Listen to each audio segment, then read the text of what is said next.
Yeah, they have seen no increase in crime in relation to Hello, dispensary Mr. being York. open. How are you? Doing Yeah, okay. I How are you? emailed them the next I'm day. here. Did you hear me complaining about you? I turned my computer on, had to wait a half hour for the update. Hey, sir, how are you?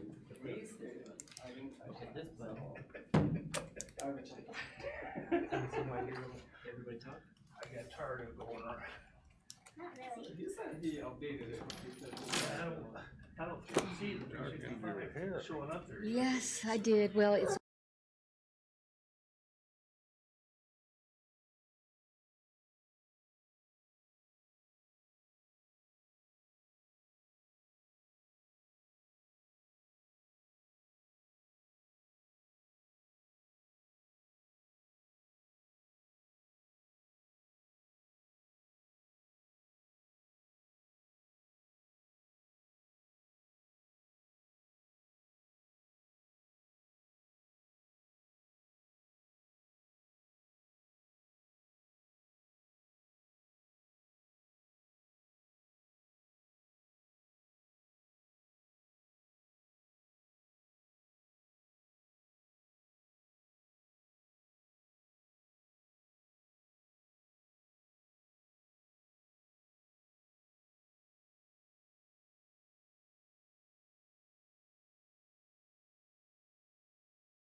Tuesday, October 17th, 2023 meeting of the Danville City Council. Roll call to establish a quorum, please. Mayor Ricky Williams Jr. Present. Alderman Ed Butler. Present. Heidi Wilson. Present. Carolyn Wands. Present. James Bouchard. Present. Michael Kane. Here. Bob Iverson. Here. Mike Poor. Here. Rick Strebe. Here. Sherry Pickering. Here. Eve Ludwig. Present. Tricia Teague. Present. Robert Williams. Here. Darren York. Here. John Cooper. Here. 14 present. 14 present, we do have a quorum. At this time, I would like to invite forward Bishop Franklin Bourne, the pastor of Battle Focus Ministries, to give the invocation, followed by the Pledge of Allegiance, which will be led by Vice Chairman Pickering. Please rise. Wow, thank you. Bow your heads. Dear Lord, we just thank you for allowing us to be here one more day. And we ask you, Lord, just as we stand here before you, that you would bless our leaders, bless the mayor, bless the aldermen, bless their families, touch all the dignitaries and all those who are in here. Lord, we ask you to keep them, guide them. Let this meeting be productive. Let them continue, Lord, to try to work for the city and for all the people. And Father, we'll honor, give you glory and praise as they search their heart. Lord, let us all try to do things that you would do, and that share love wherever we go. Yes, and we'll give you praise, give you glory. In Jesus' name, amen. Amen. I pledge allegiance to the flag of the United States of America and to the republic for which it stands, one nation, under God, indivisible, with liberty and justice for all. Pastor Bourne, if you'd like to give us an update as to what's been going on out at Battle Focus. Yeah, me and my wife just got back from Africa. We had a wonderful time over there. Did some ministering over there. We also yet still doing our food and clothes giveaway every first Thursday of the month. I also work with Pastor Thomas Miller at the prison, which I have to leave early. I'll be going out there to minister tonight. But this is what we've been doing. Spreading the gospel wherever we go and trying to share love wherever we go.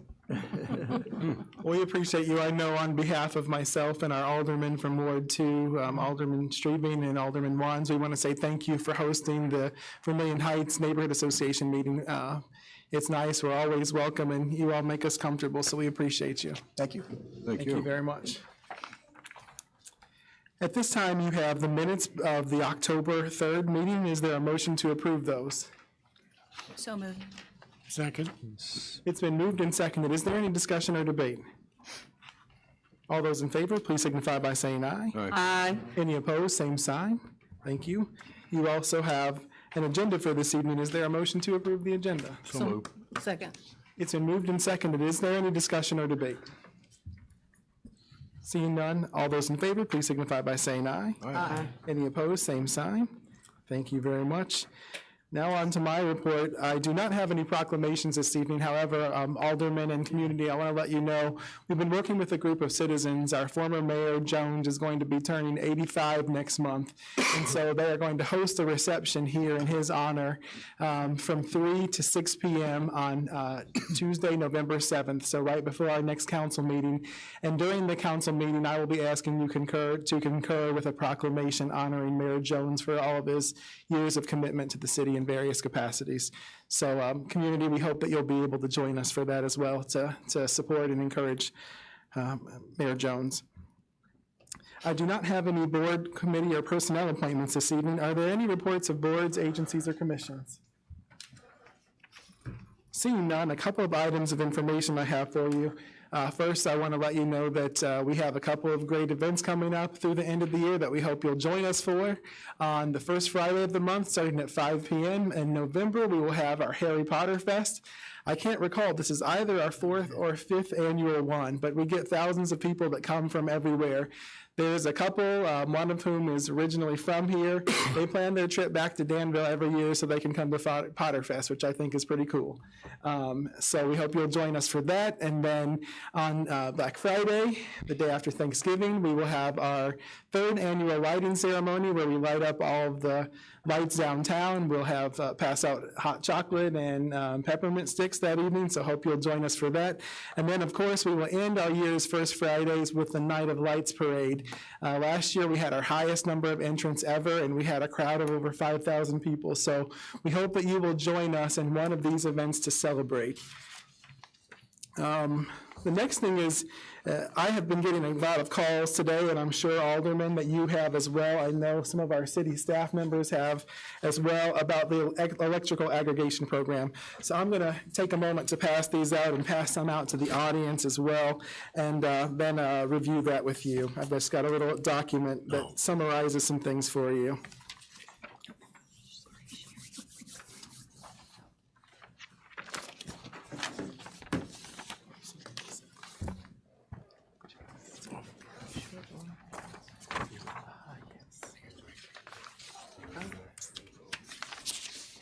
Mayor, we need one more on this side. Sorry about that.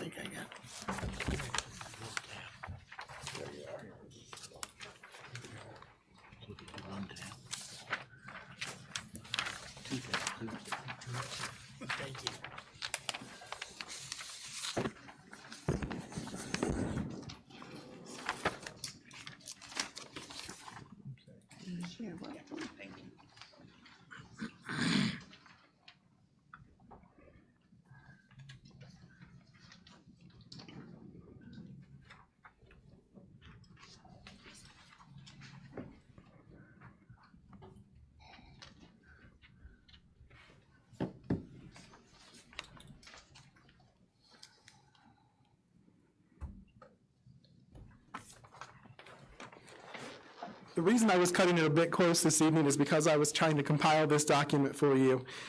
For those of you who aren't familiar, the City of Danville participates in an annual electrical aggregation program, and that saves us as a community and as individual households a lot of money.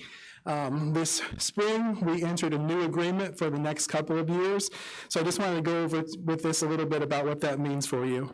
So if you look at the chart, you'll see in Ameren, we're currently paying a little more than 8 cents per kilowatt hour.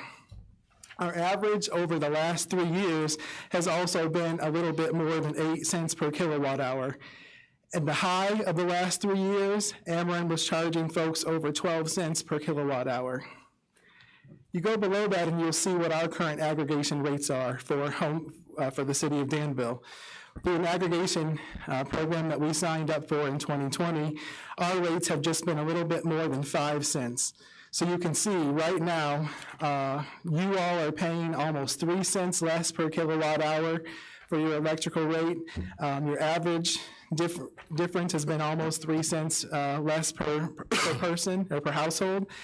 And at a high, we were paying 7 cents less, almost 2.5 times less than what other folks were paying throughout the community. We renegotiated, as you all know, unfortunately, over the last couple of years, we've had historic high electric rates and utility rates in our community, so obviously rates are going to be higher. The rate we negotiated for the citizens of Danville is 0.9344. And you say, Mayor, that's outrageous. It's gone up almost 4 cents, 76.5%. Yes, it has gone up a little bit. But what I would encourage you to do is to take a look at the column entitled 2425 rate under home field. If you look at what we are going to be paying versus what you're currently paying for Ameren, it's a little more than a penny a kilowatt hour expensive, or 15.3% more. If you look at the average difference, again, it's just a little more than a penny more than folks who have Ameren are paying currently, and it's 14.6% more. However, if you look at the average difference over the last, what Ameren folks paid versus what we were proposing that you all would pay over the last couple of years, it's almost a 3 cent kilowatt per difference lower. So, long story short, we do not know exactly what the Ameren cost or Ameren rates will be. We do know that they have gone before the Commerce Commission and asked for a $1.3 billion increase in their rates. So I cannot tell you exactly what that will mean for you as customers, but I can tell you that our rate for the City of Danville would be fixed at that 0.09344 for the next 2 years, beginning in January, if for those who choose to stay in the program. However, as you can see, the Ameren rates fluctuate. They fluctuated from a low of 0.45 cents in 2021 to a high of $12 or 12 cents, a little more than 12 cents, and the average was more than 8 cents per kilowatt hour. Let's see. If you want to opt out of this program, you certainly may. If you do want to do so, then you can call the number that's listed on this sheet. It's also listed on the card, the mailing that every person received by November 3rd. However, I want you to note, if you do opt out of the program, that Ameren requires a 1-year utility hold. So if you opt out, then you cannot rejoin our program for a year. So whatever rates Ameren fluctuate to, that's what you would be paying as a customer. Alderman, do you all have any questions for me about this or comments? Vice Mayor Teague. You said if you opt out that you would be locked in. That's not necessary. You said locked in, but that's not necessarily with Ameren. If you chose to go to another program with some other company, you would just be locked in with that company. Otherwise, you default to Ameren, correct? That's correct. Yes. But if you simply opt out of this program, then you would be locked in Ameren for a year. Okay. Yes, Chairman Core. And on your bill, there is all the different electric aggregate companies that you can also purchase, but they're going to be a lot higher than what we've negotiated with Homefield. One of the selling points for solar that people use is, your Ameren rate is 12, 13, 14 cents a kilowatt hour. Compared, outside of the city of Danville, people are paying up to that much. So, this Homefield rate, even though it's going up 4 cents, my gosh, it's still going to be, substantially less than what Ameren will be charging out in the to folks that aren't locked into this. So, I'm glad we've done it, and there's a lot of people that, door-to-door salesmen go around selling this to other companies. Well, they're not giving the whole story when, everybody's purchasing off Ameren. We just are lucky enough to have negotiated with Homefield to get a better rate. Chairman, the reason that our rates are lower too is because we go in and aggregate with other communities. There are other cities like Bloomington, for example, that go in this with us. And because we're such a large consumer of energy as an aggregate, that's why we're able to negotiate these reduced rates. Alderman Cooper. That was my question, so we're good. I figured we went with other communities. We did in the past. I just want to make sure we're doing it again. Yes, sir, that's correct. Vice Mayor. Oh, I was going to add, I just Googled what's the average kilowatt hour usage in Illinois, just to give people an idea of what this means in dollars. And it says that the average monthly consumption in Illinois is 728 kilowatt hours. So if you do the math on that, that is $68. A month, correct? A month, correct. Yes, ma'am. So it's a big savings for a lot of folks. All right. The other thing that I wanted to note is during our Public Works meeting last week, Alderman O'Kane, you had stated to make sure that we remember that we save room for other wards in the demolitions, not just Ward 1. And you said at that time that 65% of the proposed demolitions were proposed in Ward 1. I wanted to clarify a couple of things. Number one, the list that Mr. Kraft provided you is not a list of an order of demolitions. It's a list of every property that we have the lawful right to demolish. So this is not necessarily at all the order in which they're going. Second of all, I just wanted to give a clarification on the numbers or the percentages by ward. Of these 73 properties that the city of Danville currently has the lawful right to demolish, 36 are in Ward 1, that's 49.3%. 13 are in Ward 2, that's 17.8% of the total. 15 are in Ward 3, that's 20.5% of the total. 7 are in Ward 4, that is 9.6% of the total. 1 is in Ward 5, that's 1.4% of the total. There are none in Ward 6, so obviously 0%, and there is 1 in Ward 7, so 1.4% of the total. Again, so just to run down the percentages, in Ward 1, it's 49.3% of those that we have the lawful right to demolish. Again, not the order that it's necessarily happening. 17.8% in Ward 2, 20.5% in Ward 3, 9.6% in Ward 4, 1.4% in Ward 5, 0 in Ward 6, and 1.4% in Ward 7. This does not include other properties which are on our radar for demolition or that we are in the process of acquiring, either through the legal process, through acquisition, or other means, through donations to the city, et cetera. Yes. What was the list of the 29 properties sent out a couple weeks before that meeting? I'm not sure what you're referring to. I got a list of 29 demos were supposed to be on that project. I believe it was the grant-funded demolitions on the Now, list. that's what I was talking about when I used numbers, not the ones from Tracy. Well, those are the ones that we have, again, the lawful right to demolish. So, and of those, so I think that there are, how many did we say are in your ward? There are 7 available in your ward. And I think you'll notice that most of the ones on the list are on the list from your ward are part of this 7.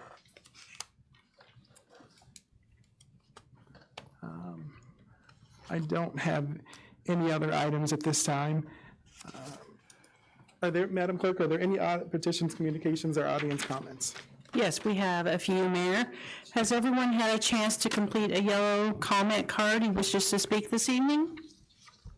Okay, when I call your name, please come to the podium. You have 3 minutes to speak. First, I have Jacob Daisy regarding dispensaries in Danville.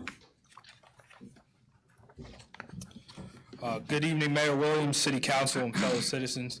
I stand before you today with a profound concern that has been gnawing at me for quite some time. Our beloved Danville, the city we all call home, appears to be at a crossroads, and it's essential that we address some pressing issues that demand immediate attention. But first, I'd like to take a moment and address Alderwoman Wands and the representation she provides for her ward. The voters of Ward 2 have entrusted you with the responsibility to advocate for their interests. On May 2nd, when some of your fellow council members argued that the abortion ordinance was rushed, you stated you had plenty of time in just 10 short days to read through it and gain all the knowledge you needed to cast a vote on that ordinance. You also called people cowards who just kicked the can down the road. But on October 10th, you voiced how you are staunchly opposed to the cannabis industry expanding in Danville and argued that it has been rushed to the council, even though it was requested by Alderman Cooper back in May, almost 5 months ago. So I ask you, how is 10 days enough for one ordinance on a very serious issue, but 5 months isn't enough time to even have a discussion for another? It seems that personal beliefs have taken precedence over the welfare of your constituents, and I implore you to reflect on your role as Alderwoman and consider stepping down if you cannot serve the greater good. Secondly, I'd like to address the allocation of your time and energy as a council. It strikes me as baffling that you spent more time discussing the relocation of boundaries and the number of dispensaries than you did on critical matters like the abortion ordinance, which in turn was nothing but symbolic. While I understand the importance of zoning and regulations, you must not lose sight of our priorities. Let's focus your efforts on issues that directly impact the lives of our constituents. If the council chooses not to amend the zoning code to allow for additional dispensaries in Danville, you're not preventing anything. You're only giving our neighboring communities, such as Tilton, an opportunity to advance that could and should be ours. A dispensary is a well-oiled machine, unlike the neighborhood drug dealer. I heard many of these facts stated at the Public Works Committee meeting last week, but I just want to reiterate them. In order to enter a dispensary, you have to show a valid ID to prove that you are at least 21 years old. The product is not just sitting around on shelves for someone to shoplift. It's locked up behind the counter, much like prescription drugs are at a pharmacy. And the product someone purchases at a dispensary is safe. It will not be laced with cocaine, fentanyl, or any other drugs. I believe we are at a pivotal junction in our city's history. If we continue down this path, Danville risks becoming nothing more than a ghost town along I-74. Businesses might shy away from coming here and expanding and will be held back when we should be pushing forward. It's 2023. It's time for the advancement and understanding of the culture that is being established in our community. Thank you. Thank you, Mr. Daisy. I Isaiah Gonzalez regarding cannabis expansion and possibly additional cannabis dispensaries.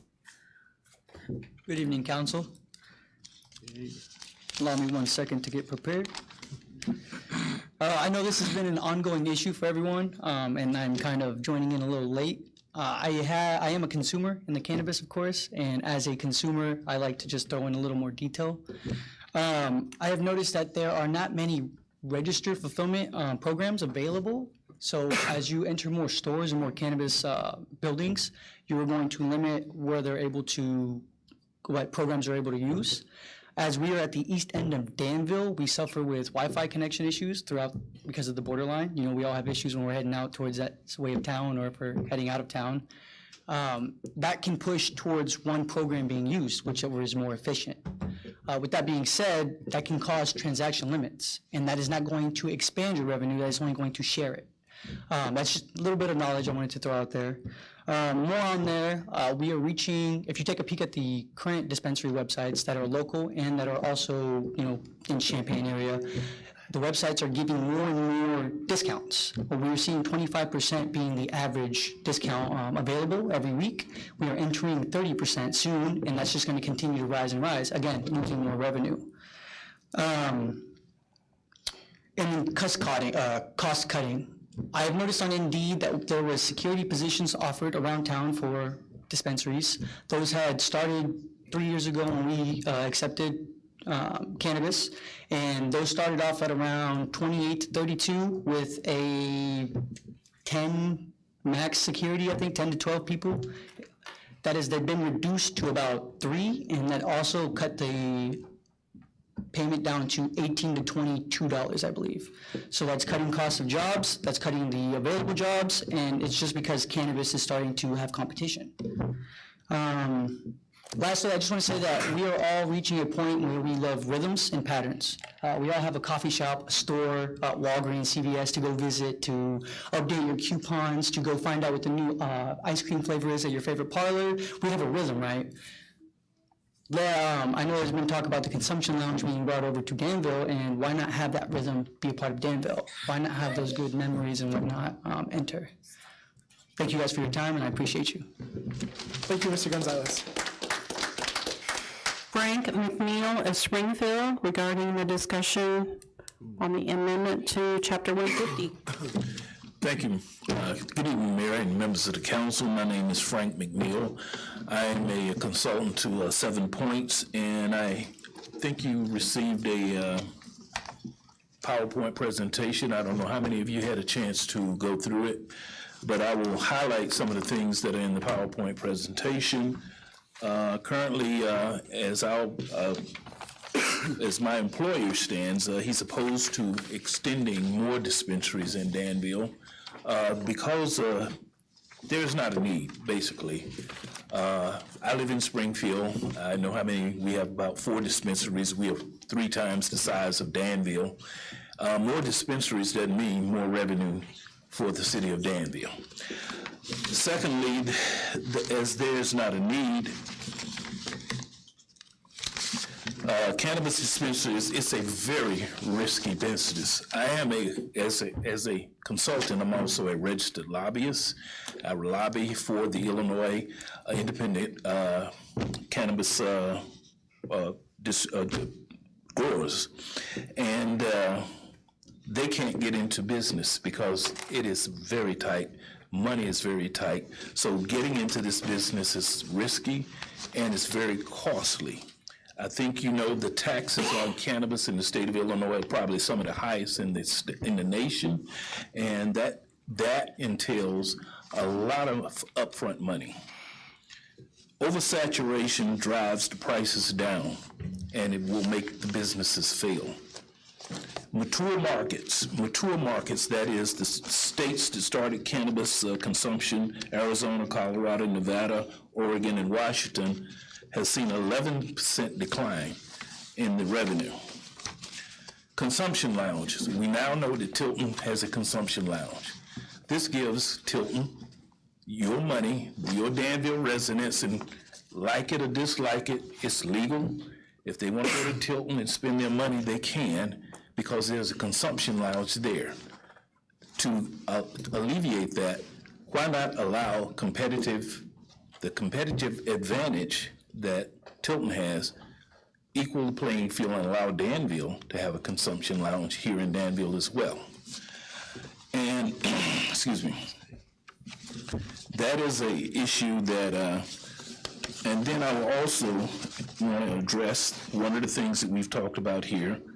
Out in the area where Southern Points is located, the hotels are there, and the casino, but there are very few places to go get a decent meal. And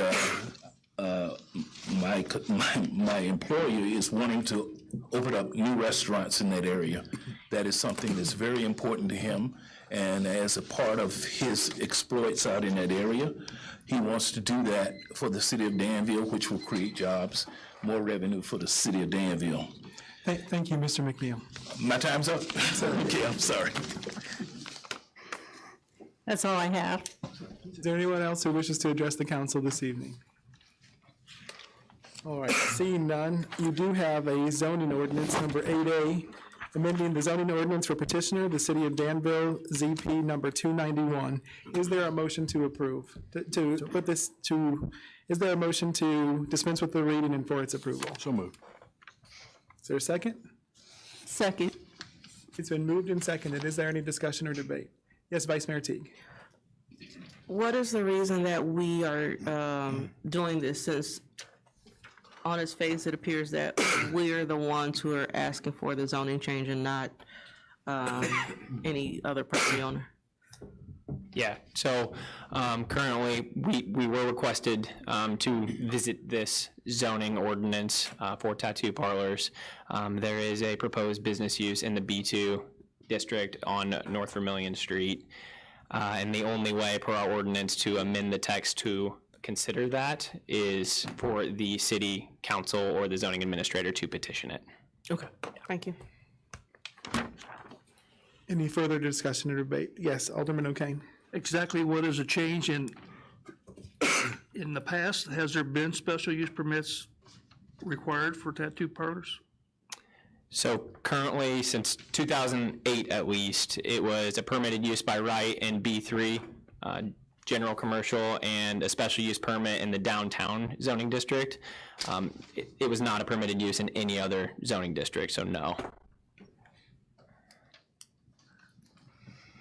Say, it wasn't allowed downtown? It's a special use permit for the downtown zoning district and a permitted use by right in the general commercial zoning district, but no other zoning districicts. Okay. Yeah. So all the other tattoo parlors in town complied with the special use and stuff? Yeah, that we're aware of, yes. Okay. So we're not requiring special use anymore? Except for the B4? Just for the downtown, keeping that the same in the commercial districts, permitted use by right. So essentially what we're doing is adding a B3 as a permitted use by right. All that means, it's a fancy term for if it's in that zone, they can do it. So anywhere in that zone, they can have a tattoo parlor. They would not have to have a special use permit. However, we are keeping the requirement for downtown to have a special use permit the same. Those are the two changes. B2, Mayor, highway commercial. I'm sorry. Adding B2. Sorry, I Yes. stated the wrong Yep. zone. Okay, so B3 is not involved.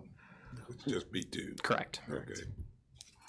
The tattoo parlor that is on Vermillion Street at the northern end, is that a permit, a special use permit, or is that B3? No, so that's B3. North Vermillion, the way it was drafted in 2008, the zoning is quite, I don't want to say spotty, that's not the right word, but B3 and B2 interchange quite heavily up and down North Vermillion. Okay, okay.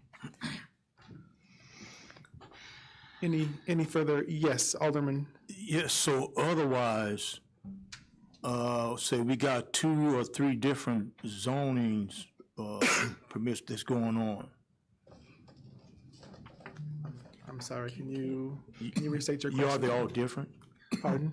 Are they all different? The zoning? Yes. Are they all different? Yes, so From this, downtown to north of Amelia and then on the outskirts of Danville. So Logan, this would allow it in what districts with right of, Yeah, just B2 and B3 zoning districts, so highway commercial and general commercial. The typical corridors that you see these zoning districts on are Main Street, Fairchild, Gilbert, the main thoroughfares.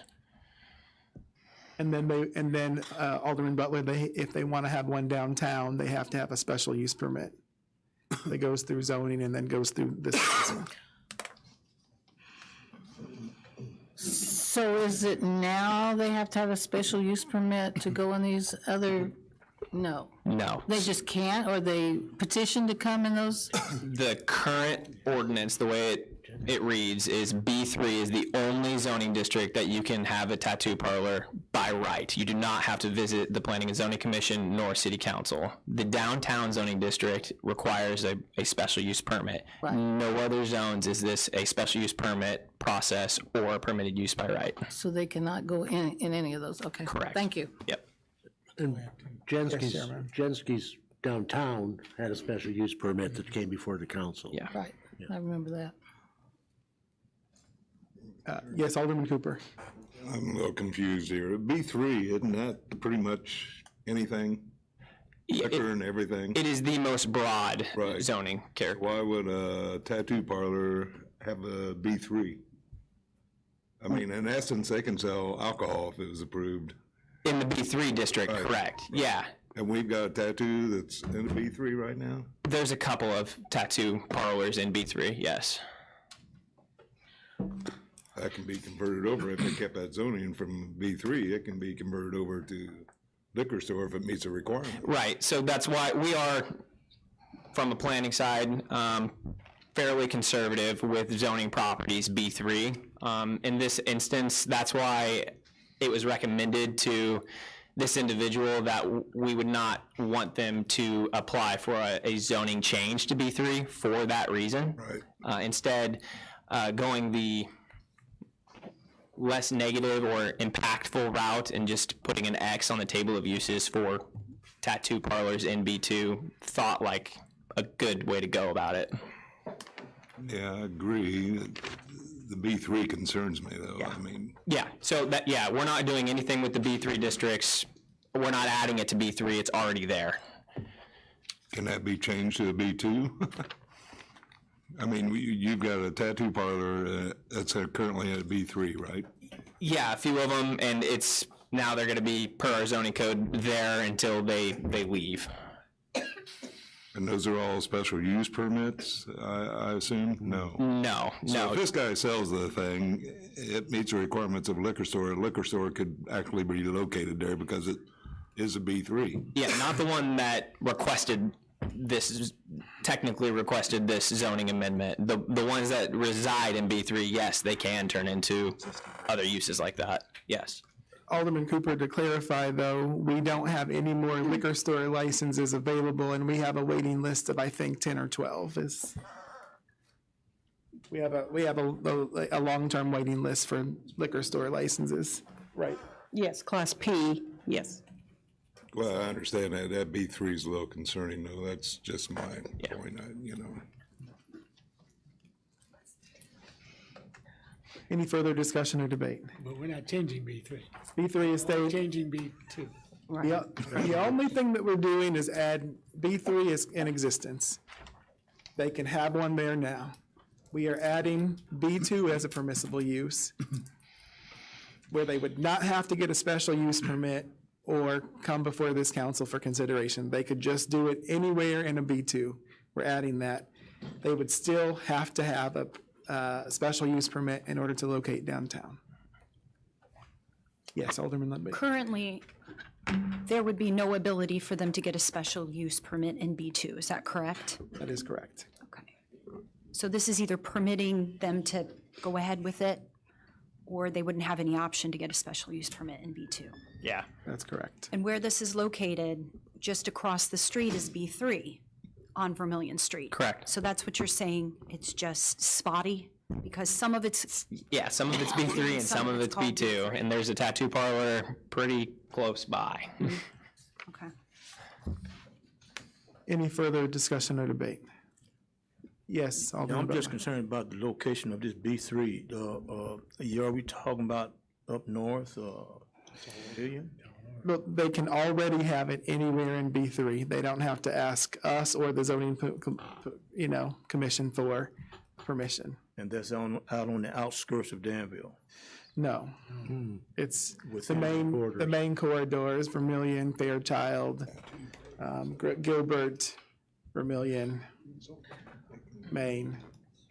So it's already able to be in most of those places. And so we don't have no control over that at all? Not if they're in those zones, no. It's the same as anything. So let's say that someone wants to build, I don't know that this is a proper use, but like, let's say we have Zone Z. And in Zone Z, someone can build a grocery store. If someone wants to go and put in a grocery store there, we can't stop them. It's the same thing for this. And that's already our ordinance, is that they can already put a tattoo anywhere in B3 if they want to. What we're adding is B2. Any further discussion or debate? Roll call vote, please. Chairman Poor, Yes. Chairman Streeting, Yes. Alderman Pickering, No. Ludwig, Abstain. Teague, Yes. Williams, Yes. York, Yes. Cooper, Yes. Butler, Yes. Wilson, Yes. Wands, No. Bouchard, No. O'Kane, Yes. Iverson, Yes. 10 yes. 10 yes, the motion carries. You also have before you the payrolls of October 6th and 13th of 2023. Is there a motion to approve those? So moved. Second. It's been moved and seconded. Any discussion or debate? Roll call vote, please. Chairman Streeting, Yes. Alderman Pickering, Yes. Ludwig, Yes. Teague, Yes. Williams, Yes. York, Yes. Cooper, Yes. Butler, Yes. Wilson, Yes. Wands, Yes. Bouchard, Yes. O'Kane, Yes. Iverson, Yes. Poor, Yes. 14 yes. 14 yes, the motion carries. You also have before you the vouchers payable of October 10th and 17th, 2023, as well as special runs of October 12th, October 13th, and October 17th, 2023. Is there a motion to approve those? So moved. Second. It's been moved and seconded. Any discussion or debate? Seeing none, roll Oh, call. I got one. Yes. I got a question. Fire station facility evaluation, what is that? Unfortunately, a lot of our fire stations are not in very good shape, so maybe in the past year, we passed a resolution to do a study, assess them all, and this is paying for that study. And we will likely have a report before the end of the year. But I can tell you, I've read preliminary drafts, and it's not good. Okay, well, I didn't know anything, what was going on with that, but that's fine. Any other questions, Alderman Cooper? No. Any further discussion or debate? Seeing none, roll call vote, please. Alderman Pickering, Yes. Ludwig, Yes. Teague, Yes. Williams, Yes. York, Yes. Cooper, Yes. Butler, Yes. Wilson, Yes. Wands, Yes. Bouchard, Yes. O'Kane, Yes. Iverson, Yes. Poor, Yes. Streeting, Yes. 14 yes. 14 yes, the motion carries. Before we go on to receive our Public Works Committee report, I want to make sure that I had a couple of things that I was supposed to announce to you. The Dyslexia Center is having their awareness fundraiser Thursday, October 26th at the Masonic Temple downtown. There's fellowship at 6 o'clock, hors d'oeuvres and dessert, and then there's the program at 6:30. So please, that helps a lot of our young people here, so please come on out for that if you're able.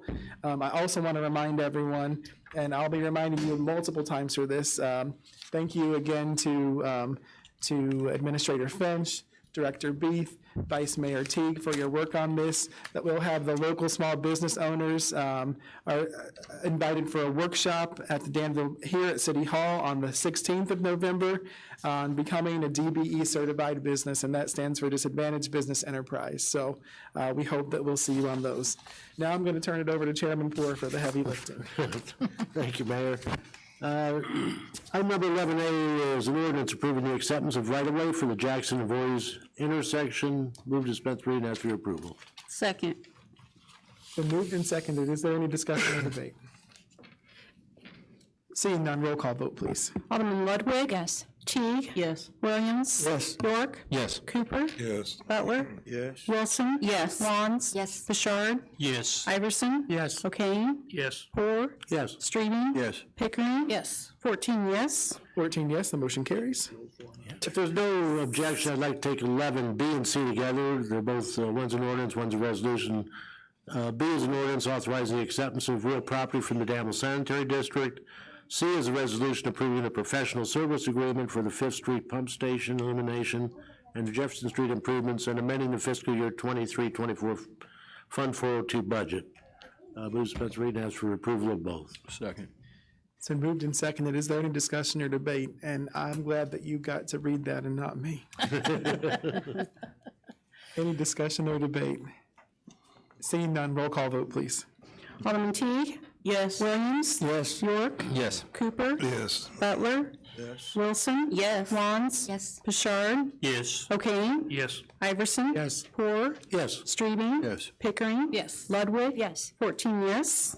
14 yes, the motion carries. The next one's been a long time coming. 11D, a resolution awarding the contract for the Lincoln Park Tennis Court improvements, RFP 726. Move dispense reading and ask for your approval. Is there a second? Second. It's been moved and seconded. Any discussion or debate? I got a question. Yes, Alderman Cooper. It's a tennis club. I mean, we're funding this, and isn't that a private club? No. No. The Anybody club- can go in, okay. Clarification, Danville Tennis, so we own the building and the facility, just like many others around town. They lease it from us and operate it for us. And yes, they are a private entity, but it is our facility. Anyone can go play tennis. They have a fee like everyone else. It's akin to going to Harrison Park, where you can either become a member, get an annual membership, or you can pay a fee to play. They also have pickleball courts as well. Any further discussion or debate? Roll call vote, please. Alderman Williams. Yes. York. Yes. Cooper. Yes. Butler. Yes. Wilson. Yes. Wands. Yes. Bouchard. Yes. O'Kane. Yes. Iverson. Yes. Poor. Yes. Streaming. Yes. Pickering. Yes. Ludwig. Yes. Teague. Yes. 14 yes. 14 yes, the motion carries. 11E is a resolution accepting a proposal for asbestos abatement at 938 North Gilbert Street. Move dispense reading and ask for your approval. Is there a second? Second. It's been moved and seconded. Is there any discussion or debate? Vice Mayor Teague. Just a question. This is a property that we own that we have to get abated before we demolish, correct? Yes. Part of the Kirshner redevelopment. Any further discussion or debate? Roll call vote, please. Alderman York. Yes. Cooper. Yes. Butler. Yes. Wilson. Yes. Wands. Bouchard. Yes. O'Kane. Yes. Iverson. Yes. Poor. Yes. Streaming. Yes. Pickering. Yes. Ludwig. Yes. Teague. Yes. Williams. Yes. 14 yes. 14 yes, the motion carries. 11F is a resolution approving a professional services agreement for the Kickapoo Rail Trail route planning services for the Danville Area Transportation Study. Move dispense reading and ask for your approval. Is there a second? Second. It's been moved and seconded. Any discussion or debate? Roll call vote, please. Alderman Cooper. Yes. Butler. Yes. Wilson. Yes. Wands. Yes. Bouchard. Yes. O'Kane. Yes. Iverson. Yes. Poor. Yes. Streaming. Yes. Pickering. Yes. Ludwig. Yes. Teague. Yes. Williams. Yes. York. Yes. 14 yes. 14 yes, the motion carries. 11G and H both deal with the IDA funding and one or both are resolutions. No objection, I take those both together. G is a resolution accepting a grant from the Illinois Housing Development Authority's Strong Communities Program, Round 2. H is a resolution amending the fiscal year 23-24 budget and the Illinois Housing Development Authority's IHDA Stronger Communities Program, SCP Fund 712.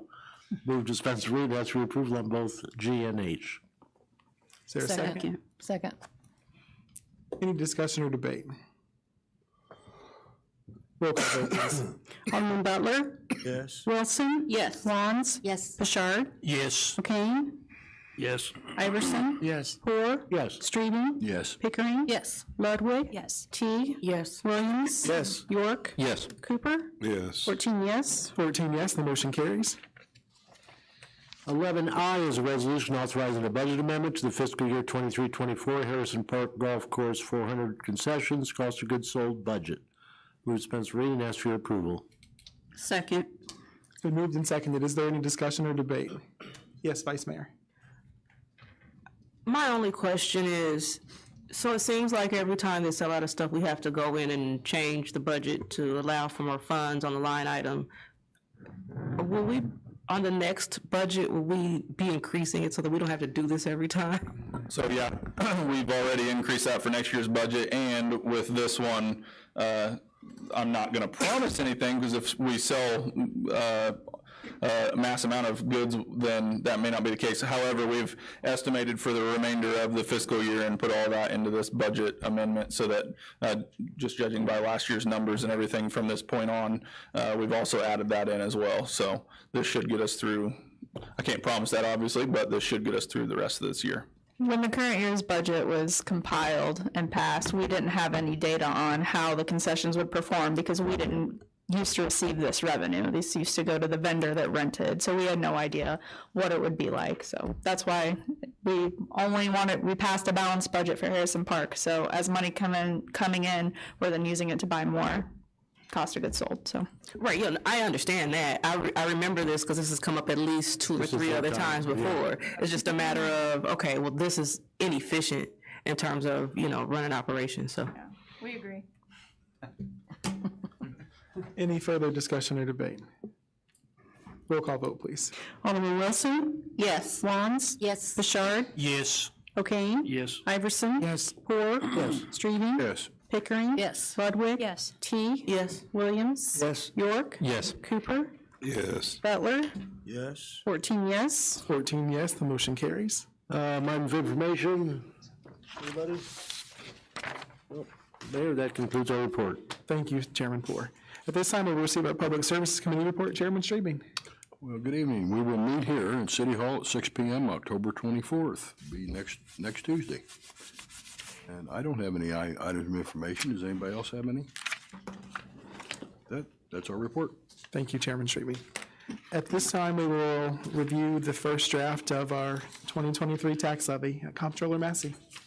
I handed out to each of you a copy of the draft 2023 tax levy. If anyone in the audience would like to review it, there's a few copies over on the side table. I don't know if I'm going to have enough for everyone. We're in high attendance this evening. But what's in front of you is a draft of the levy. We are making the exact same request that we made last year, $6,916,774. That's a 0.00% increase in our levy request. The breakdown is as follows. As you know, what's included in our levy is three things: police pension, fire pension, and the Danville Public Library. The Danville Public Library levy request is increased by $41,894. That's a 2% increase from the request last year. We have estimated amounts for our required pension contributions for police and fire. We don't have any reports back from our actuary or the Illinois Department of Insurance or their contractor that they're hiring out to compile those numbers.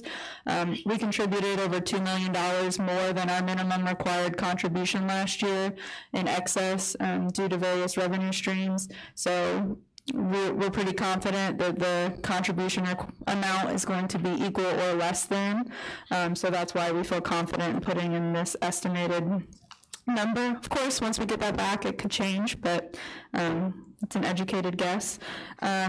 You'll see the way your tax rate is calculated. It's our total levy request divided by the EAV, which equals your tax rate. That equalized assessed value, or EAV, is not something that we can know for certain until the tax computation reports are issued by the county. I did plug in our tax computation report EAV amount from last year. This is in thousands. So you'll see that our estimated tax rate, because we're not increasing our request and because we're using last year's EAV, the tax rate estimate is exactly the same as last year, no increase.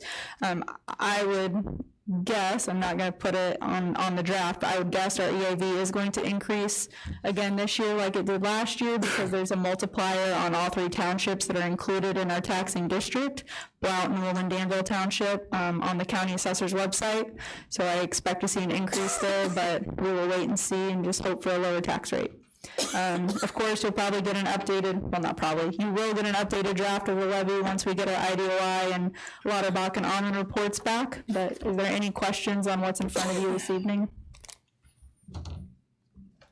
I just know that I received my increase from Matt Long. The assessment office is sending out the cards already, and it's wasn't a lot, 3 or 4% increase in values. So the assessed values will definitely go up.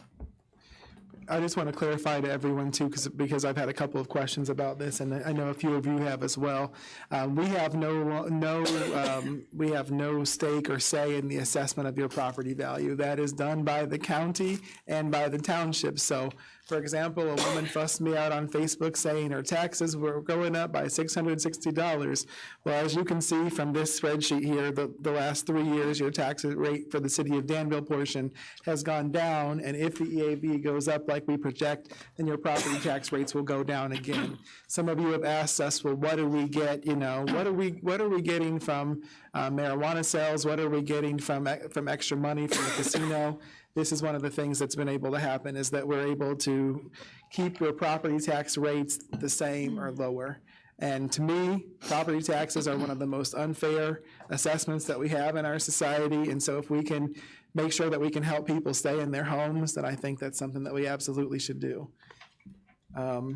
You'll see also that we continue to have good revenue from our public safety pension fee. And that's why we recommended again that we not get rid of that yet, because if we get rid of that and use the extra revenue that we've had now, we're not going to make any progress at all. We will stay kind of where we are.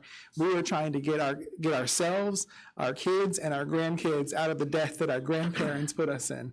And so I appreciate you, and I applaud the effort that you all have made to help us make that possible. Any other questions or comments about the initial draft of the tax levy? Seeing none, before we get into the main item of information, I also forgot this earlier. I want to congratulate a couple of young ladies from our community, from DHS, Anna Haupt and Reese Rundle, who won 2nd and 3rd in the sectionals, which were held here at the Danville Tennis Center this past weekend. And then also from Shalarman Academy, Maya Jenny, who won 4th. All 3 of those young ladies will be representing us at the state championship tournament this next week. And so, ladies, we, like I said on our Facebook page post, swerve them up swift and keep fighting hard. They have a chance to do well in the state tournament. So we wish you well, and this is also one of the reasons why it's so important that we get the courts at the tennis center fixed, because this is where both of our high schools practice.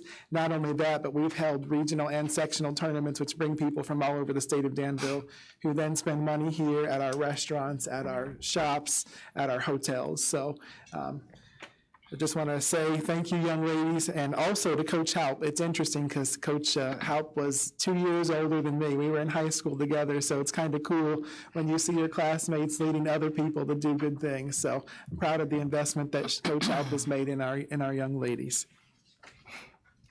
As you all know, the big item of information that we have before us is the discussion.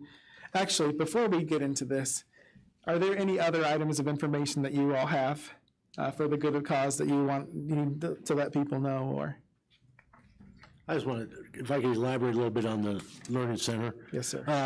Rick and I both serve on the Board of Governors for the Dyslexic Learning Center. We're in our 15th year. This is a fundraiser we're trying. We are responsible for 100% of our funding. We provide all of our services for absolutely no charge to the parents or the children. We serve children from Vermilion County, Champaign County, Iroquois County, Ford County, in Vermilion County, Indiana. And we're in our 15th year, and we've helped a lot of children. 1 in 5 people suffer from dyslexia in one form or another. So it's very important for us to keep this going. We were the 50th center opened in the United States 15 years ago, and there are 40 left. So we feel it's very important for us to continue with this mission to provide free dyslexia counseling and services to the community. We're always looking for tutors. It's a pretty strenuous course to be certified as a teacher for children suffering with dyslexia, but we always welcome to visit the schools. We encourage others to join if they're so inclined. But it'll be a week from this Thursday. It's basically an awareness. Wanted to let people know about dyslexia, let you know that you have that available in your community free of charge. Reach out to as many children as possible. But we'll have people coming giving testimonials of how it's helped them that first started with us, their parents. Mike Halvey will be our keynote speaker. Many of you know Mike Halvey. Mike Halvey has dyslexia. And he's graciously agreed to be our speaker. So it started at 6. It's open to everyone. I did pass out some flyers. I didn't have enough, but you're more than welcome to attend. Just show up. We'll have some light hors d'oeuvres and then a short program and give you some information. So thank you. Thank you, Chairman. Yes, Alderman Ludwig. Lincoln Park Historic District Neighborhood Association will have their cleanup on Saturday, the 21st, October 21st. So it was postponed from last week because of weather. So hopefully we'll be a go, 10 o'clock in the morning to noon. Thank you.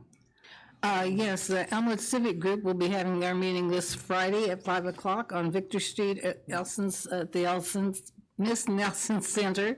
And we're going to be discussing about the Elmwood Park, what we can do to improve it. What time is that again, Alderman? 5 o'clock. 5, okay.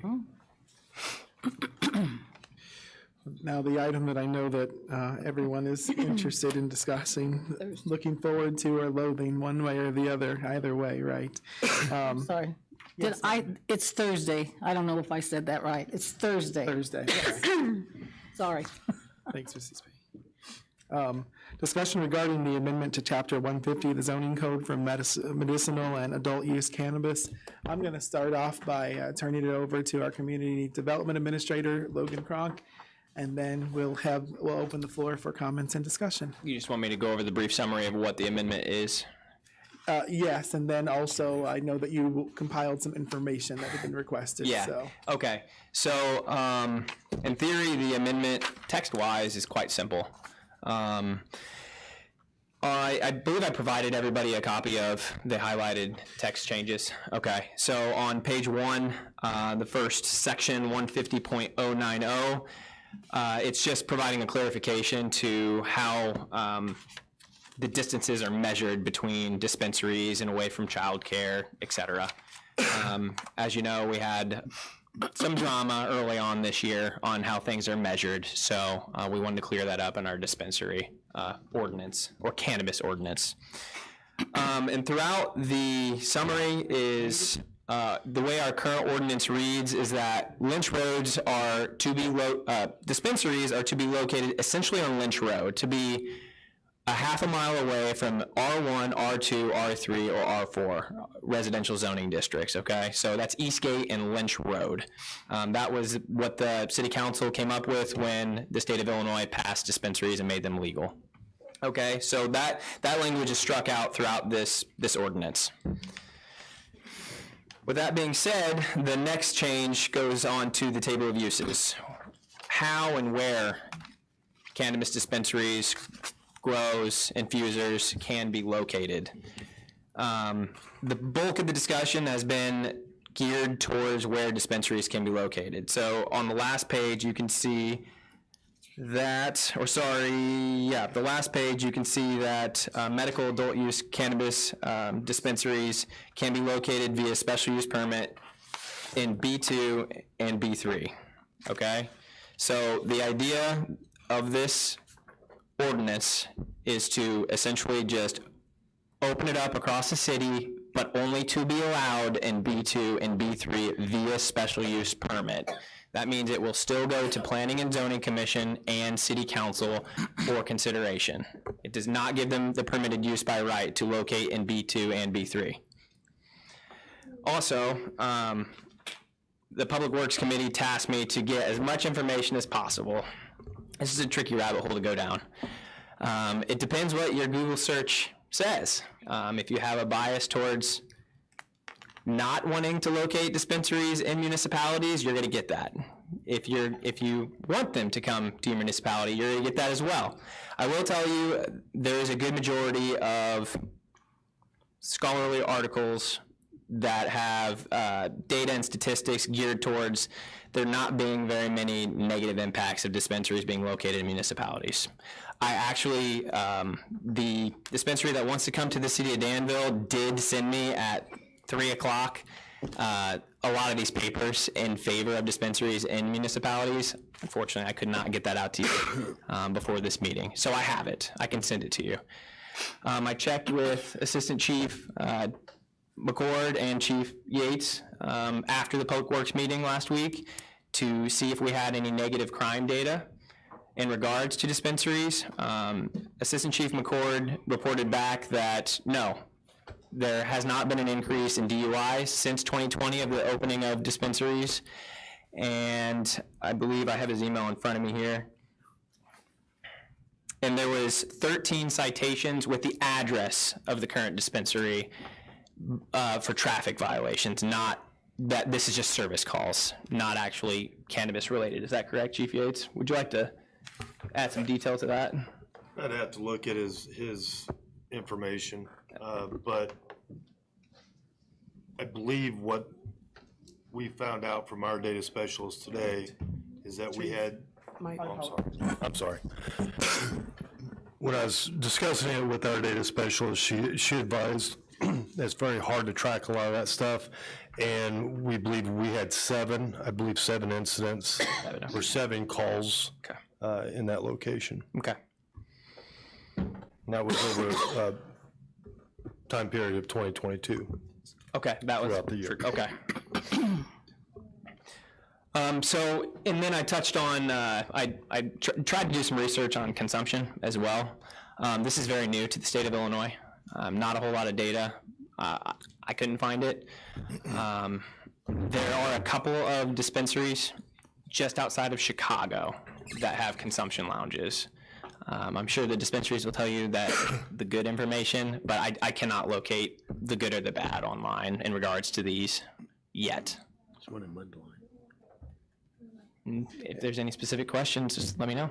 Logan, I know that you were asked about consumption lounges and if they were permissible and such. Yes. Yeah, they are. They are permitted in the state of Illinois. And I believe Alderman O'Kane had asked if you can consume liquor and consume cannabis at the same location. If my memory serves me correct, Molly's Joint and Tilton, they have to have a complete separation between the two services. Chairman Poore. We currently have special use permit in B3, correct? And B2. Well, B2 is proposed, right? It's highlighted, the yellow highlighted. Yeah, B3 and then proposed in B2 as well. Proposed B2. So all we're doing is allowing the same thing that's in B3 and B2 with the special use permit, pretty much, right? Yes. So it's not open. Oh, it's the distance as well, away from residential zoning districts. So it's basically B2 and B3, similar to what the tattoo parlors and things, right? Yes. Yes, correct. Only requirement here is they have to have a special use permit. Yes, they have to have a special use Whereas the permit. tattoo parlors do not have to have a special use permit. Right. These do have to have a special use permit to be located in B2 or B3. So that's the only thing we're adding with, along with the clarification on the distance. Correct. We're not changing the numbers allowed or anything else that's set by the state, Correct. based on what your state police, Cannabis Regulation Tax Act. yeah. So I mean, that's basically all we're doing. Yep. Okay, thank you. Vice Chairman Pickering. Okay, these are yes or no questions to Administrator Cronk. Is it correct to say that this amendment to Chapter 150 if it was passed, this would bring cannabis dispensaries closer into the city, closer to neighborhoods and businesses, correct? It's possible. Possible, correct. Okay, also, is it also correct to say if this amendment was not passed, Chapter 150 of the zoning code would stay the same, that they would have to stay either, out on limbs? Yes, or correct, a half a mile. Okay, but they will still have to come to the zoning committee first. Yes. If it was passed there, it would have to pass with us with a majority vote. If it was not passed or it was not recommended by the zoning committee, then we would have to pass it by a majority. Supermajority. Supermajority, I'm sorry. Okay, so that's the way it is now. Correct. Correct. So if we do pass this, accept this, it will bring dispensaries closer into our city and our neighborhoods. Yeah, that would be up to the Planning and Zoning Commission and ultimately the City Council, yes.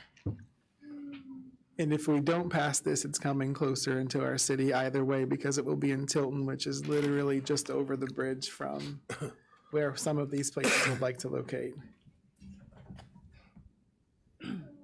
Yes, Alderman Cooper. And I asked Logan to help write this thing up. I've been to a couple of zoning meetings where the previous guys tried to get in here and the zoning committee said no. After hearing the last zoning committee, pretty much guaranteed we're not going to get another one. And, the state jurisdicts how many we get.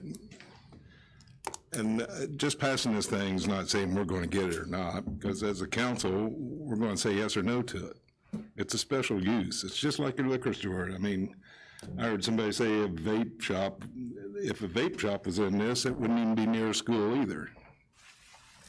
If the mayor was talking about the public pension fee, all this money is going straight into the pension where it could, sometime down the road, hopefully sooner than later, could eliminate that fee that we're paying. And just because we're passing this doesn't mean we're getting it.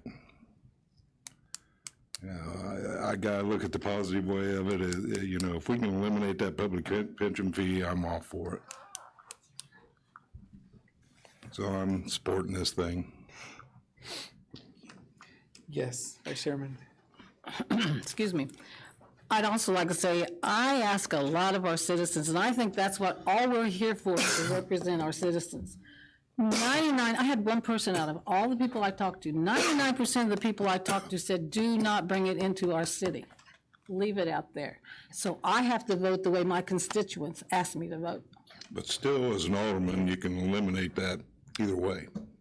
You can stop it from coming in. They asked me to vote no on this, that's how I will vote. Fine. And I want to say one other thing. If I thought there was an accident or someone died because they got this cannabis from us in Danville, I myself would feel responsible for that. That's my feelings.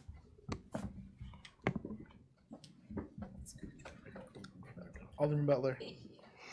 And I applaud Alderman Pickering for saying that as well. If we do vote for it, for this change, and then turn around and vote for it to have one here, but then it's going to come closer to the city. And like I said there in the last meeting, I'm totally against having any of them here. If any of you go through what I've go through there with our young people, have to smoke this stuff before they could get along, with the other kids in the schools. Yeah, sure, the vapors out there that we say is all okay. It done been tweeted and it's not laced with fentanyl and all that stuff there, but we have adults go out there and buy that stuff there and bring that stuff to these kids.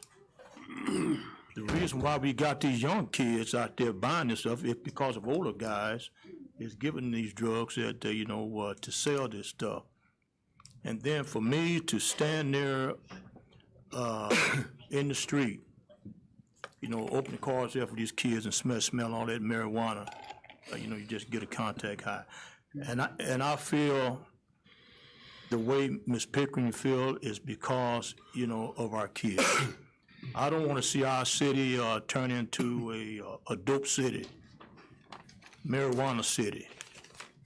Pretty soon there's to be going to start opening up some hook 'em up clubs or some gay bars and all these bars in our city. I mean, enough is enough.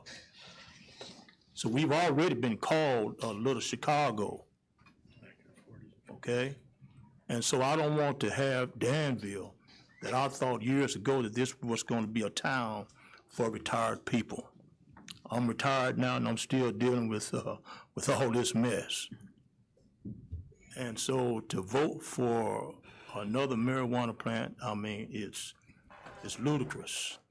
Yeah, sure, we sent the guy out there to Tilton, and it's a black guy. I felt bad that now, he's being successful, I guess. As we keep talking about it.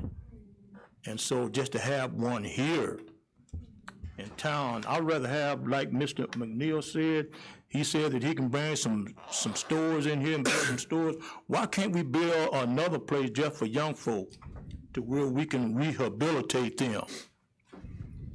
Because I'm just getting tired of being sick and tired of our young people. Now, these are middle school, 14-year-old kid sitting there for 3 hours. You have a young girl to keep his dope in school. When that dope done wore off from 2 hours within the school, but then he go and hunt that little girl and get his dope so he can go sell somewhere in the corner and smoke it. I mean, that bothers me. It really bothers me. Yeah, sure, we get one here and for the pension plan and, enough is enough.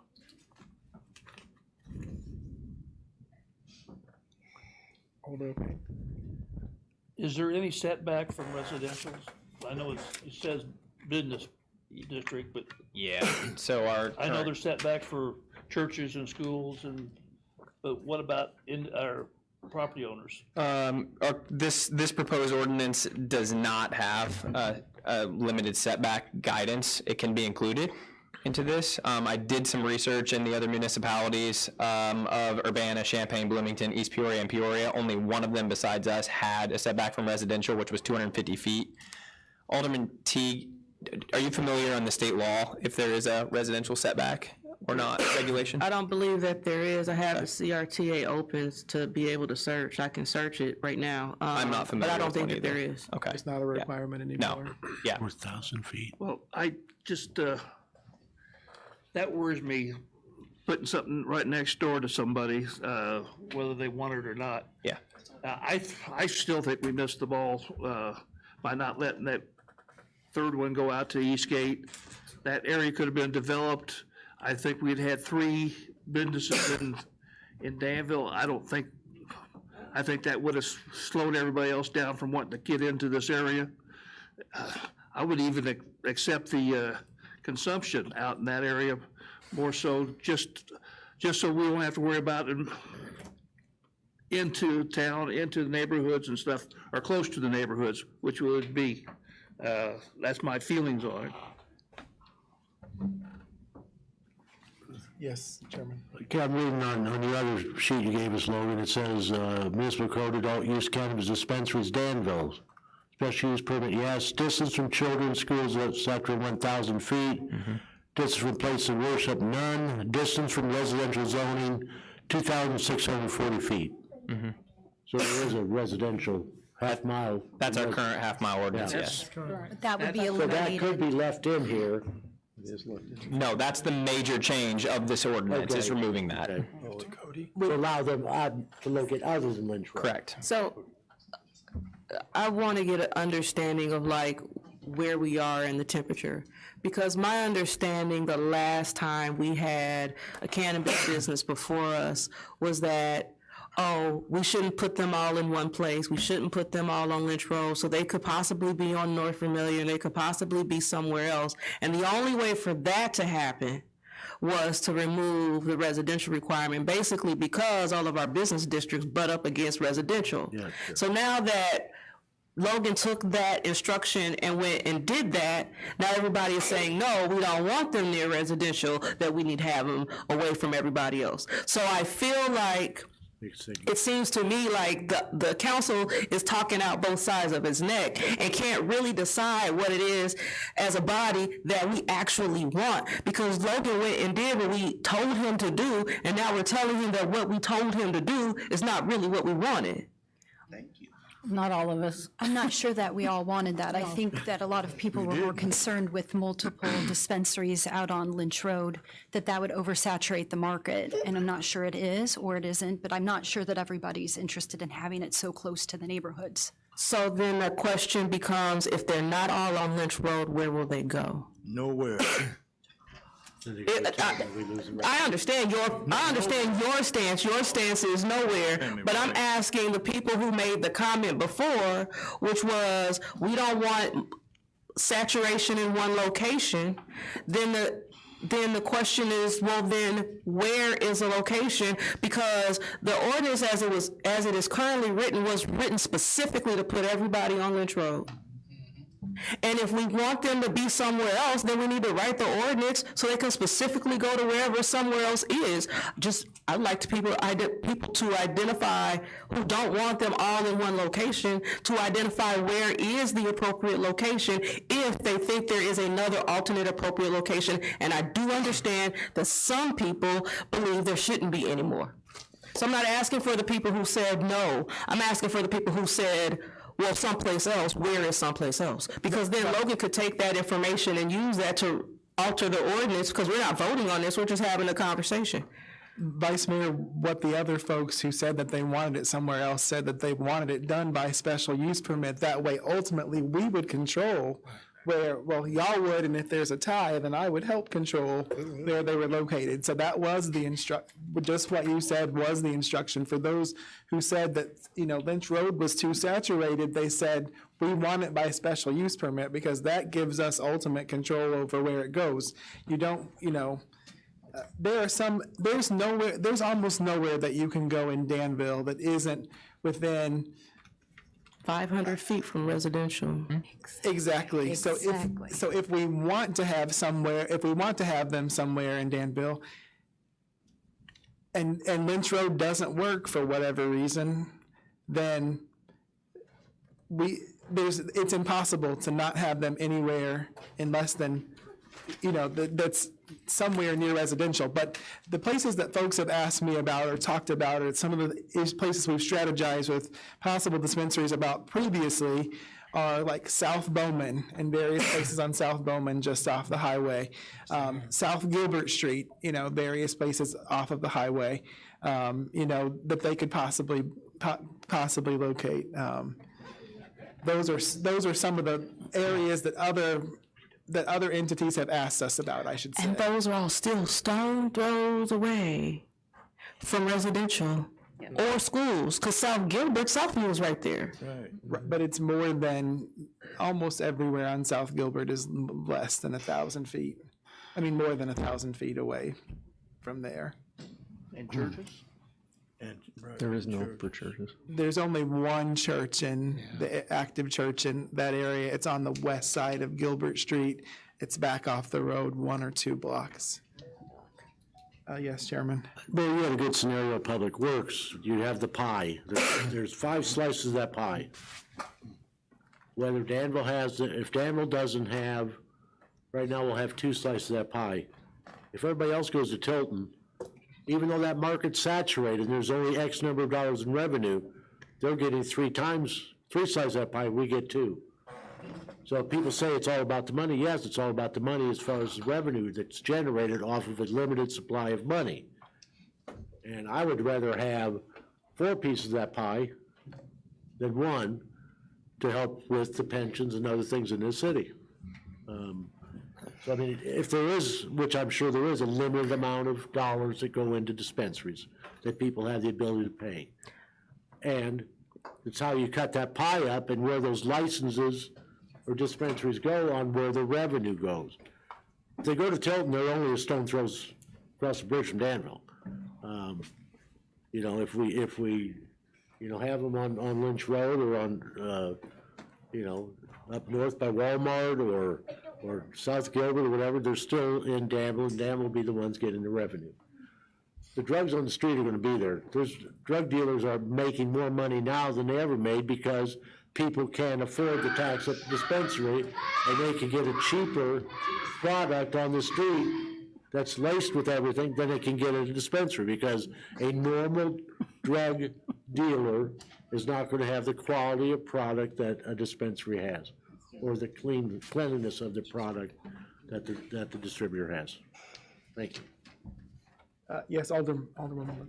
Is it an absolute impossibility that a third dispensary would not come out onto Lynch Road? I mean, what would be the possibility that something like that could happen again? I think considering that we voted it down one time and that the zoning committee voted it down later because we voted it down, I doubt that anyone will willingly go there now. I mean, I don't know, the one dispensary that withdrew, I don't know how long we have for them for us to reconsider that. That was on Lynch Road. That did include the strong probability of road development and sewer development that would make a parcel far more developable for other things too. I don't know. That's a question that we would have to examine to see if they have, or unless you know, Logan. Yeah, I believe the ordinance states that it's denial by city council. There would have to be a substantial change, not the planning and zoning commission, but I will double check that language. So then it's possible that could be brought back to this council since we didn't vote on it yet. Correct, I believe so. But again, I really want to confirm that before we solidify that. I always believed we had a year. But we would have to have 10 votes. You'd have to have a supermajority.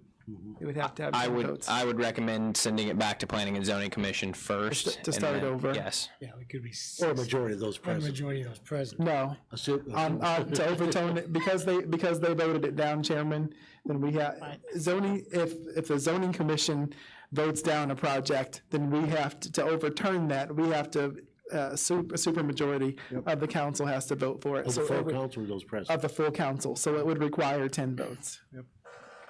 We'll get confirmation before the end of this discussion on that.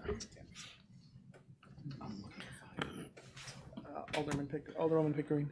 I still say, I know I talk to a lot of my constituents, young and old, and 99% of them do not want it to come closer into the city. So I hope all of you talked to them and found out what they want. Yes. This is, I mean, we passed this thing not saying we're going to get one or two of them in town. It's not saying that at all. It's special use, and the opportunity's there. Right. If we don't pass this, we might as well say we're not getting any. We might as well just shut it off, say we got two, we're done. And if I mean, that's all there is to it. And if we pass it, it can come into our neighborhoods. No, but it can't, Oh, not but it close, can't. close. I'm sorry, close. With a special use permit, it can come closer to our neighborhoods than it is now. But you still have to vote on it. I know, we still have to vote on it. You're correct, I know that. For all of, go ahead, I'm sorry. No, this is pretty much written up just like a liquor ordinance, isn't it? Pretty close, where, I mean, there's a lot of limitations on liquor. I believe the cannabis regulations in state law are getting closer to the state liquor laws as well. I mean, our ordinance, this sort of mirrors liquor ordinance, doesn't it? Yeah, not exactly, but it's getting, Close. yes. So we're limiting where it can go. It can't go in a residential area. Correct. And it can't go near a school. Correct. More than likely, 90% of them are going to go near the interstate. Yep. Because that's where they want it. I mean, you know it and I know it. Yep. I don't think we're going to go into the town.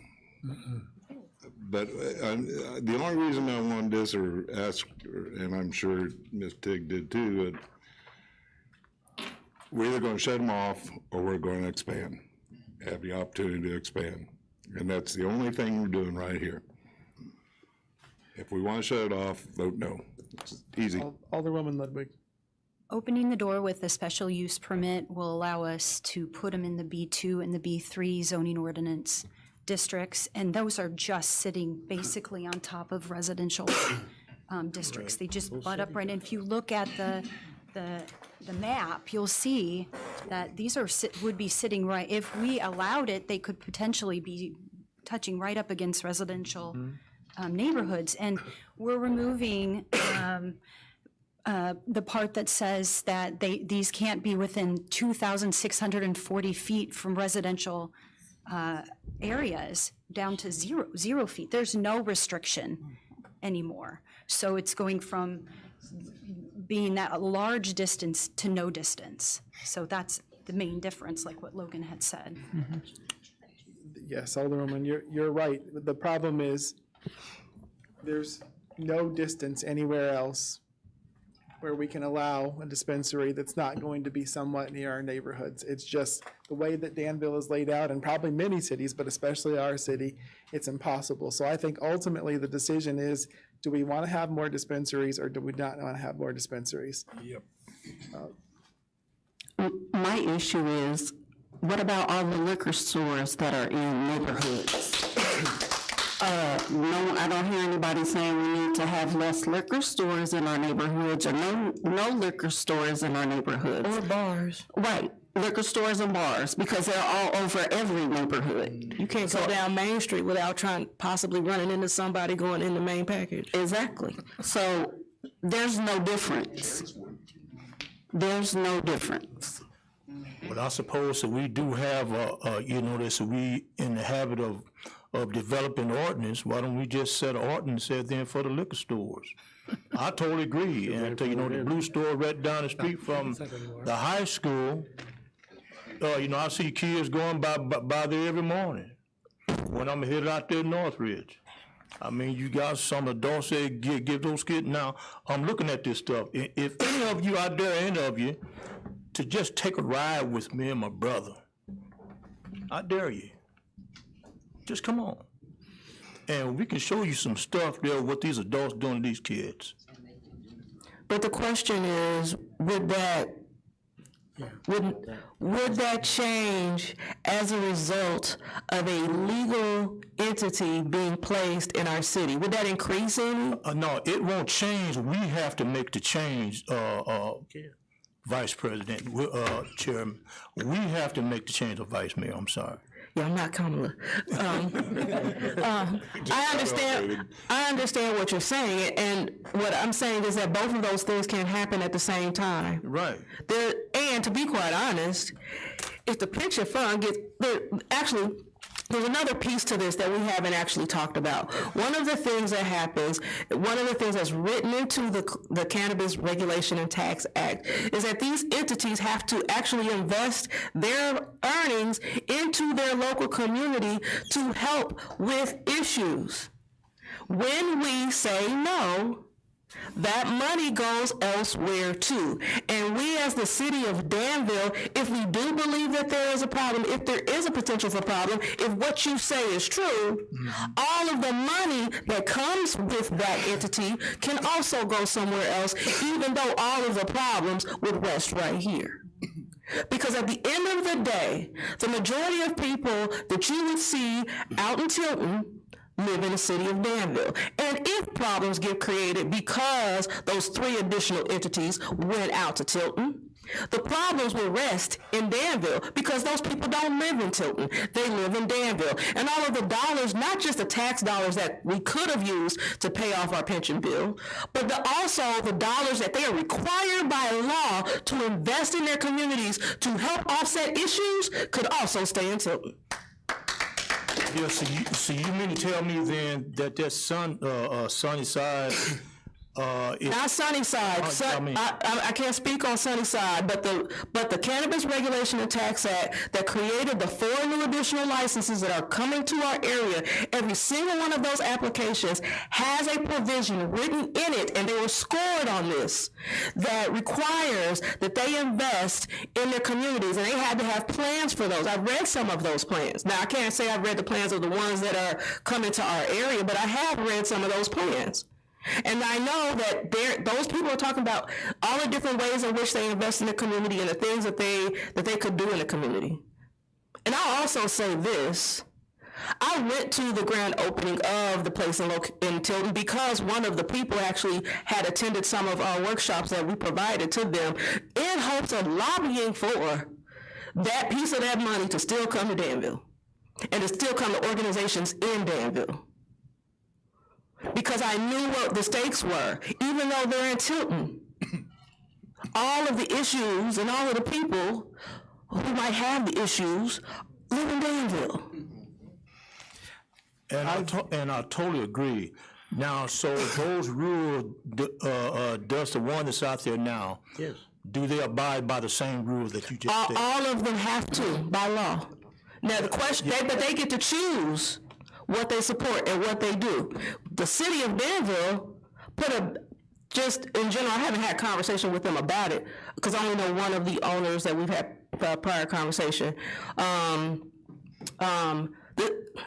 If it were me, and I had come to the city of Danville trying to put my business here, and y'all shut me down, why would I give my money to the city of Danville?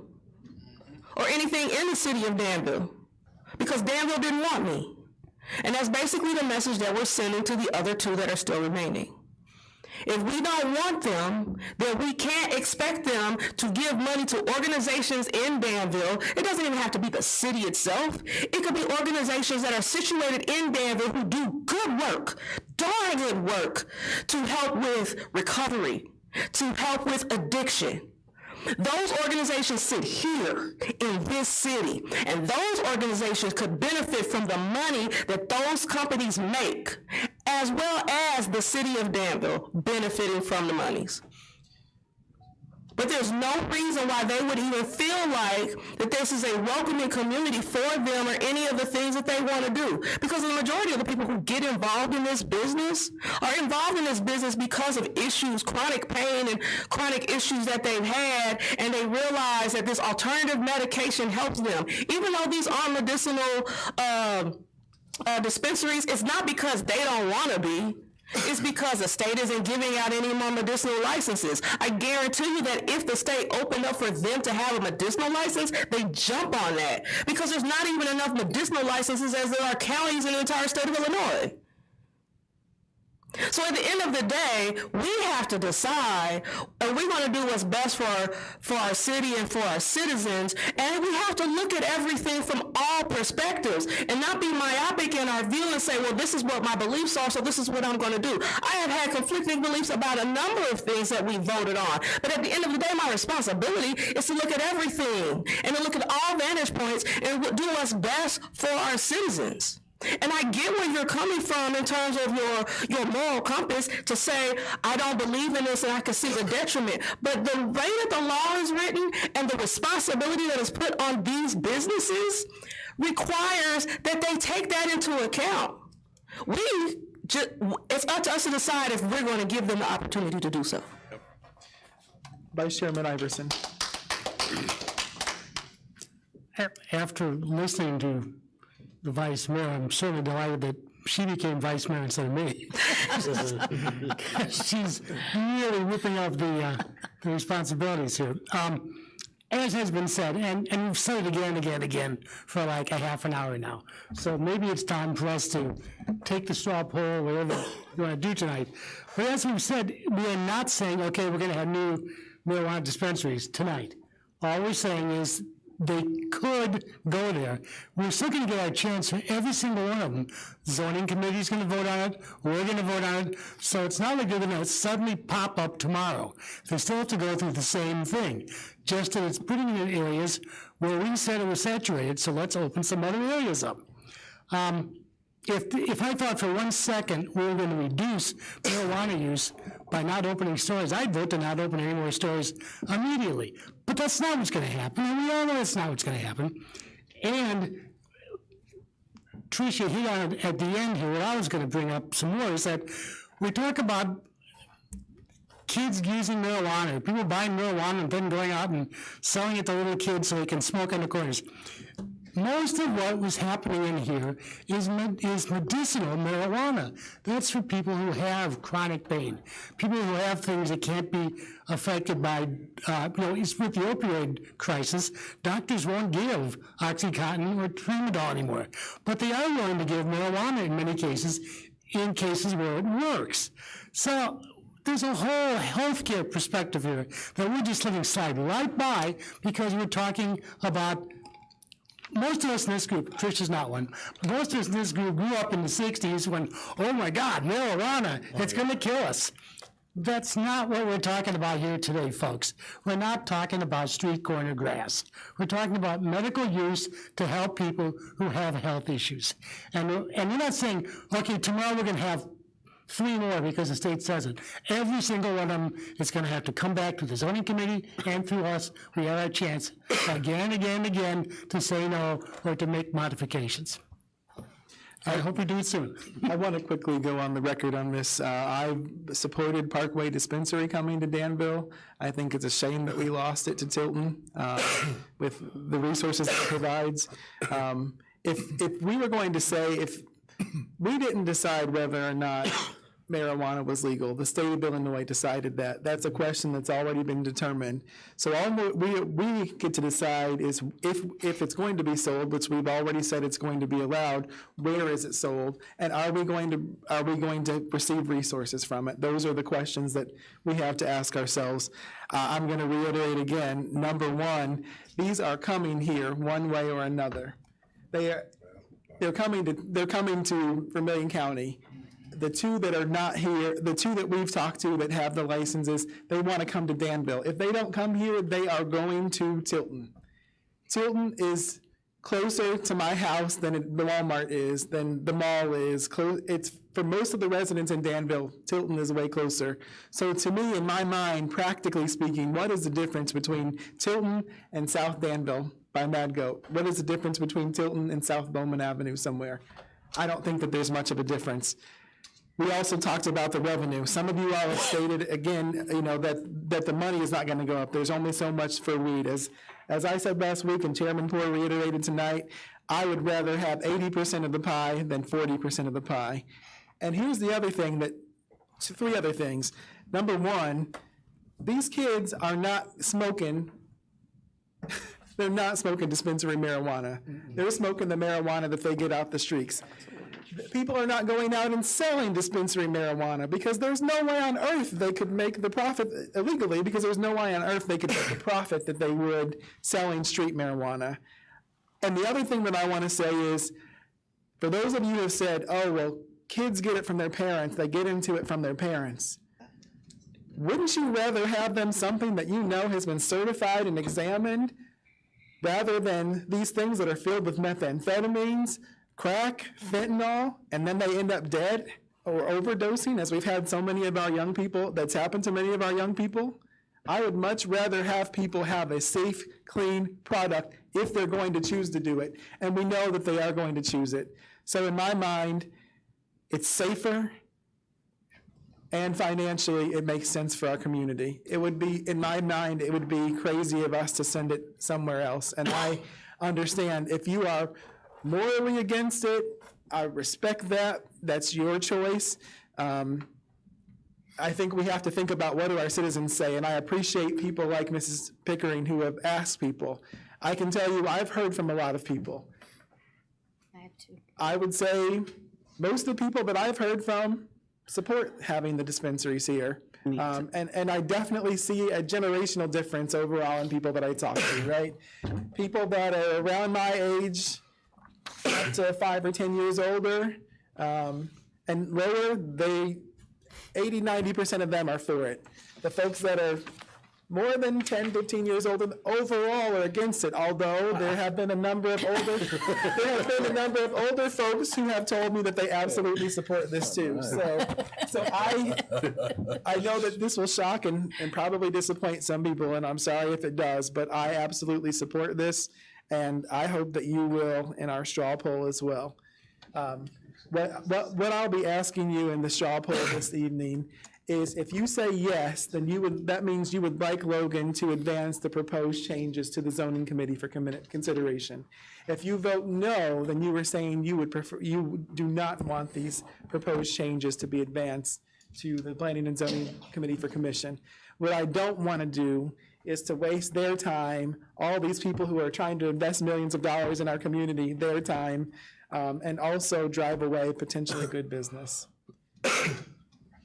So, yes. I just wanted to make this clarification beforehand.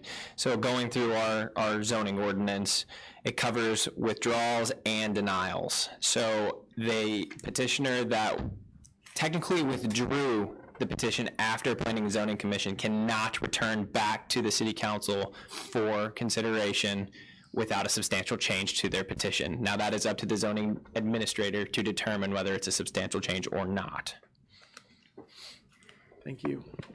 Why would that be? I mean, it didn't come in front of council. They shouldn't have that year wait.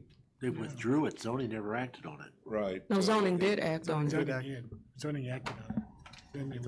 Zoning denied it. Zoning denied it, and then they withdrew before they considered it. But there are often substantial changes. For example, if they show us an actual road in the map, that would be a substantial change. If they change the layout, that would be a substantial change. So there are certainly ways for. There is no definition for a substantial change. But I don't think it's going to pass irregardless. I don't know. I don't think it'll allow a third one out there. I don't know that it would.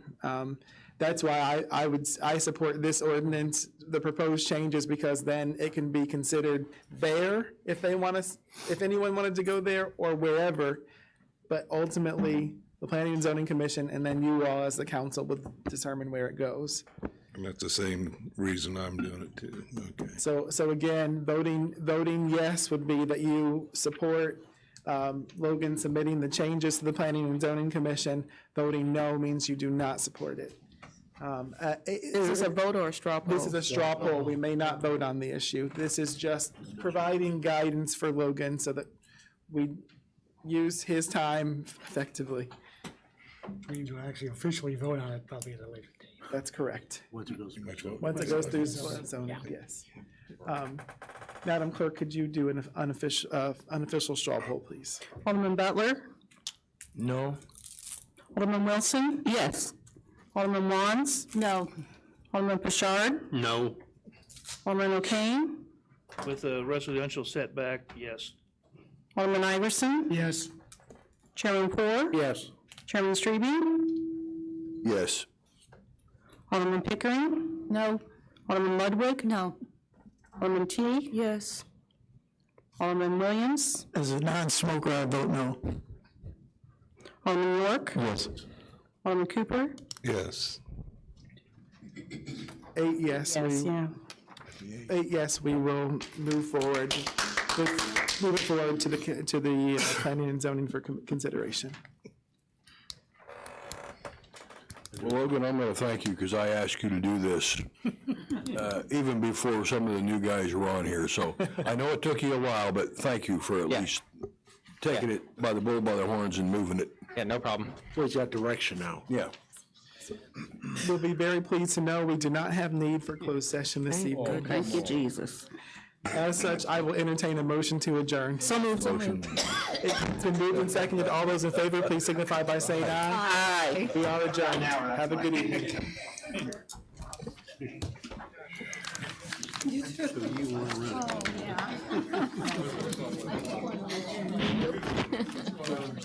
This city, when they started around here, the door. Thank you. Because it screwed up the problem you got with South Gilbert is B3 and residential. So somebody wants to come in and buy something. Aunt Mildred wants to sell her place, and she finds out that Uncle Bill down the road sold his, hers just went too. That's why you got the whole area down there on South Gilbert. There's nothing on it. So